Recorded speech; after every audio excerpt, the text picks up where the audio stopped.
The human voice. It's the instrument we all play. It's the most powerful sound in the world, probably. It's the only one that can start a war or say, I love you. And yet many people have the experience that when they speak, people don't listen to them. Why is that? How can we speak powerfully to make change in the world? What I'd like to suggest, there are a number of habits that we need to move away from. I've assembled for your pleasure here 7 deadly sins of speaking.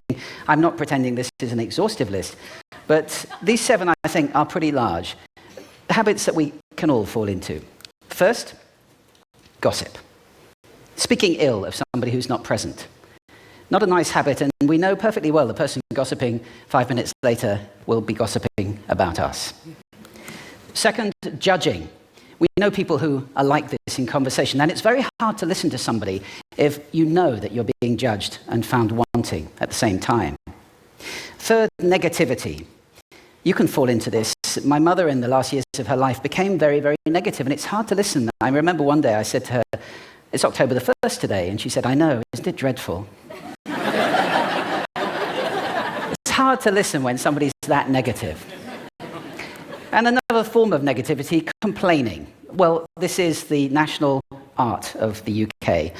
It's our national sport. We complain about the weather, about sport, about politics, about everything. But actually, complaining is viral misery. It's not spreading sunshine and lightness in the world. Excuses. We've all met this guy. Maybe we've all been this guy. Some people have a blame thrower. They just pass it on to everybody else and don't take responsibility for their actions. And again, hard to listen to somebody who's being like that. Penultimate, the 6th of the 7, embroidery, exaggeration. It demeans our language, actually, sometimes. For example, if I see something that really is awesome, what do I call it? And then, of course, this exaggeration becomes lying, out and out lying, and we don't want to listen to people we know are lying to us. And finally, dogmatism. The confusion of facts with opinions. When those two things get conflated, you're listening into the wind. You know, somebody is bombarding you with their opinions as if they were true. It's difficult to listen to that. So here they are, 7 deadly sins of speaking. These are things I think we need to avoid. But is there a positive way to think about this? Yes, there is. I'd like to suggest that there are 4 really powerful cornerstones, foundations, that we can stand on if we want our speech to be powerful and to make change in the world. Fortunately, these things spell a word. The word is hail, and it has a great definition as well. I'm not talking about the stuff that falls from the sky and hits you on the head. I'm talking about this definition, to greet or acclaim enthusiastically, which is, I think, how our words will be received if we stand on these 4 things. So what do they stand for? See if you can guess. The H, honesty, of course. Being true in what you say, being straight and clear. The A is authenticity, just being yourself. A friend of mine described it as standing in your own truth, which I think is a lovely way to put it.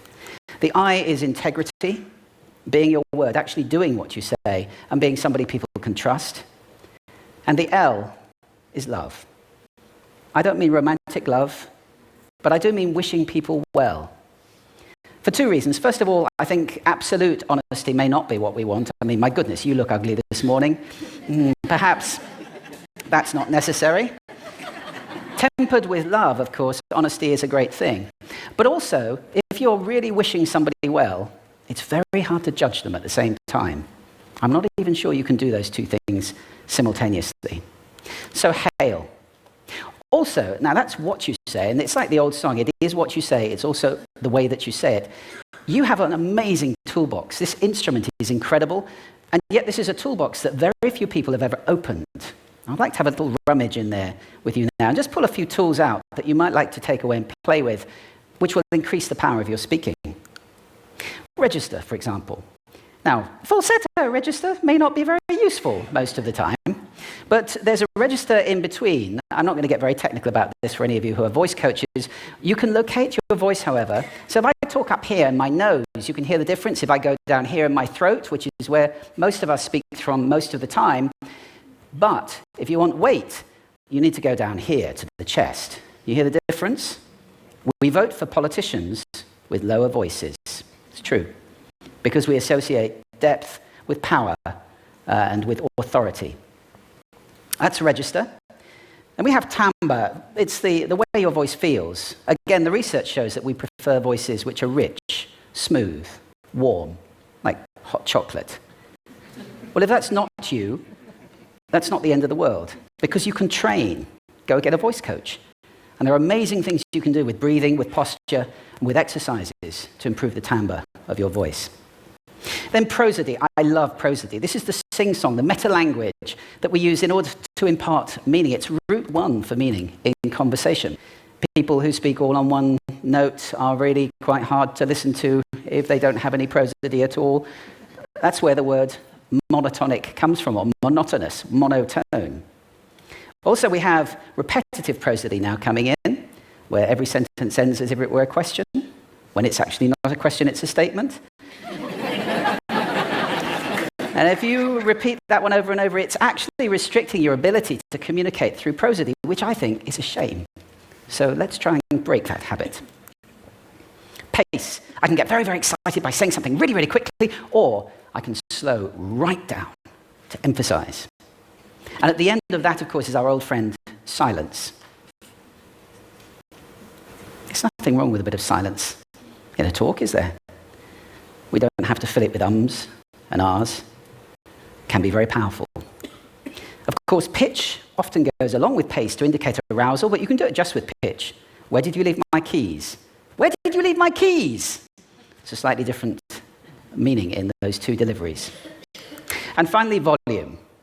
I can get really excited by using volume. Sorry about that if I startled anybody. Or I can have you really pay attention by getting very quiet. Some people broadcast the whole time. Try not to do that. That's called sodcasting. Imposing your sound on people around you carelessly and inconsiderately. Not nice. Of course, where this all comes into play most of all is when you've got something really important to do. It might be standing on a stage like this and giving a talk to people.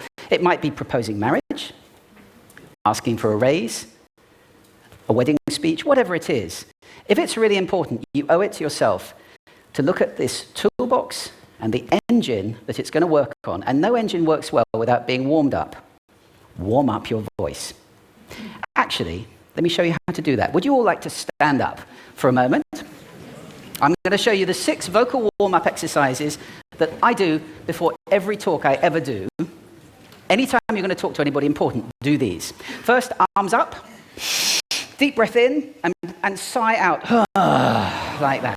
One more time. Very good. Now we're going to warm up our lips, and we're going to go bo, bo, bo, bo, bo, bo, bo, bo. Very good. And now, just like when you were a kid. Now your lips should be coming alive. We're going to do the tongue next with exaggerated la, la, la, la, la, la, la, la, la. Beautiful. You're getting really good at this. And then roll an R. That's like champagne for the tongue. Finally, and if I can only do one, the pros call this the siren. It's really good. It starts with we and goes to or. The we is high, the or is low. So you go wee, or, wee. Fantastic. Give yourselves a round of applause. Take a seat. Thank you. Next time you speak, do those in advance. Now, let me just put this in context to close. This is a serious point here. This is where we are now, right? We speak not very well into people who simply aren't listening in an environment that's all about noise and bad acoustics. I have talked about that on this stage in different phases. What would the world be like if we were speaking powerfully to people who are listening consciously in environments which were actually fit for purpose? Or to make that a bit larger, what would the world be like if we were creating sound consciously and consuming sound consciously and designing all our environments consciously for sound? That would be a world that does sound beautiful, and one where understanding would be the norm. And that is an idea worth spreading. Thank you.